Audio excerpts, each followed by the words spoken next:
আচ্ছা, আপনার কি মাঝে মধ্যে এমন মনে হয় না যে জীবনটা আসলে একটা অন্তহীন লড়াই? মানে একটা ঝামেলা শেষ হতে না হতেই আরেকটা এসে হাজির। তখন খুব ক্লান্ত লাগে, তাই না? মনে হয় ধুর, আর পারছি না। আমরা সবাই কিন্তু কম বেশি এই অবস্থার মধ্য দিয়ে যাই।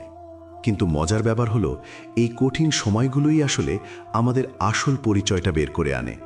মা তাকে সান্ত্বনা না দিয়ে সোজা নিয়ে গেলেন রান্নাঘরে। তিনি ৩টে পাত্রে পানি ফুটোতে দিলেন। একটায় রাখলেন গাজর, একটায় ডিম, আর শেষটায় কিছু চা পাতা।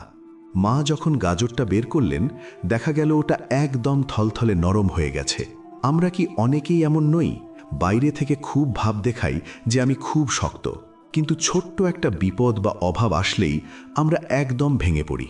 ডিমটার কথা ভাবুন তো, গরম পানিতে থাকার পর ডিমের ভেতরটা একদম শক্ত পাথর হয়ে গেল। কোরআন আমাদের এই স্বভাবের কথা মনে করিয়ে দিয়ে বলছে, মানুষকে সৃষ্টিই করা হয়েছে দুর্বল করে। সবচেয়ে দারুণ কাজটা করল কিন্তু ওই চা পাতাগুলো। চা পাতা কিন্তু গরম পানিতে গিয়ে নিজে নষ্ট হয়ে যায়নি, উল্টো সে ওই পানিটাকেই বদলে দিল। আসল সার্থকতা এখানেই, নিজের ধৈর্য আর বিশ্বাস দিয়ে চারপাশের পরিস্থিতিকেই বদলে দেওয়া।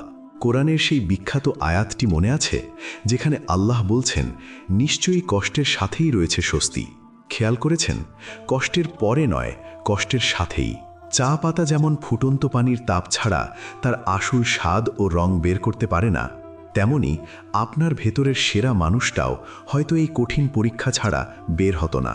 আপনি কি তখন নিজের নৈতিকতা আর তাকওয়া দিয়ে সেই পরিস্থিতিকে সুন্দর করার চেষ্টা করছেন, নাকি আপনি পরিস্থিতির শিকার হয়ে নিজেকে হারিয়ে ফেলছেন? সুখী মানুষ মানে এই নয় যে তার জীবনে কোনো সমস্যা নেই। অতীতের ব্যর্থতা বা দুঃখের কথা ভেবে সারাদিন মন খারাপ করে থাকলে কি কোনো লাভ আছে? আমাদের জন্মটা হয়েছিল কান্নার মধ্য দিয়ে, তখন সবাই হাসছিল।